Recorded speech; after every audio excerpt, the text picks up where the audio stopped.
প্রতিষ্ঠান জায়গা দিয়ে, টাকা দিয়ে, নিজের ব্যক্তিগত শ্রম দিয়ে এই প্রতিষ্ঠানটি গড়ে তুলেছেন এবং আজকের অনুষ্ঠানের উনি সভাপতিত্ব করছেন জনাব আব্দুর রব মিয়াকে, যে আমাদের বাংলাদেশে একটি শিক্ষা প্রতিষ্ঠান গড়ে তুলতে যে কি পরিমাণ কষ্ট করতে হয়, কি পরিমাণ প্রতিকূলতার ভিতরে যেতে হয়, উনি উদ্যোগ নিয়েছেন। ওনার বড় ছেলে আব্দুল কাদের, যাকে আমরা নয়ন হিসাবে জানি, আমার ইউনিভার্সিটি, আমি খুলনা প্রকৌশল প্রযুক্তি বিশ্ববিদ্যালয় থেকে সিভিল ইঞ্জিনিয়ারিং ডিপার্টমেন্টে 96 ব্যাচের, নয়ন হচ্ছে 98 ব্যাচের।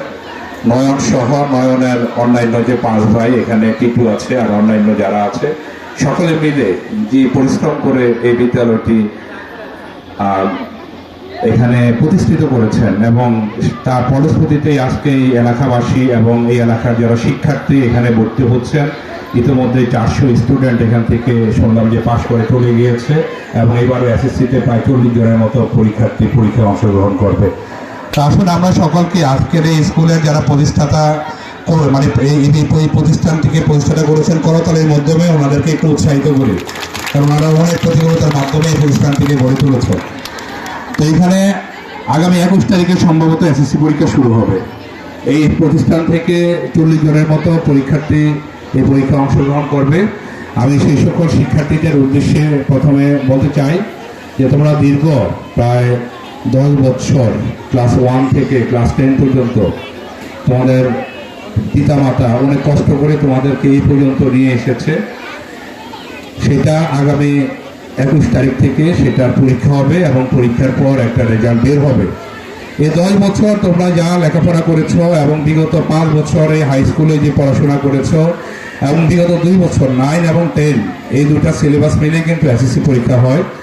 তো যে পরীক্ষাটা হবে তোমরা খুব ভালোভাবে আগামী 2-3 দিন যে সময় আছে, যে টপিকগুলা পুনরায় রিভিশন দেওয়া দরকার, পুনরায় পড়া দরকার।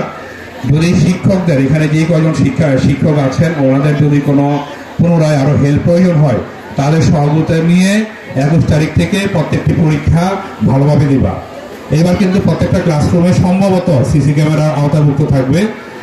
যদি ডাইনে বামে তাকানো হয় এবং যদি অন্যের খাতা দেখা হয় কিংবা কোনো নকল করা হয়, এটা কিন্তু মারাত্মক ধরনের এখানে একটা শাস্তির আওতা নিয়ে আসা হবে। দেখা গেছে যে সিসি ক্যামেরাতে ধরা পড়লো তোমার পরীক্ষার, তুমি ভালো পরীক্ষা দিয়েছো কিন্তু ডাইনে বামে তাকানোর কারণে অনেক সময় ওরা সিসি ক্যামেরার রেকর্ড দেখে তোমার রেজাল্ট কিন্তু আটকে দিতে পারে।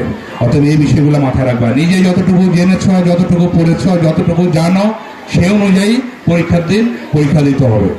আর একটা পরামর্শ দেই, পরীক্ষার দিন কোনো অবস্থাতেই যদি কোনো পড়াশোনা তোমার পেন্ডিংও থাকে যে আমি এটা তো পড়িনি, রাত জেগে পড়াশোনা করবে না। পরীক্ষার আগের দিন রাত্র 9টা-10টার ভিতরে ঘুমিয়ে যাবা।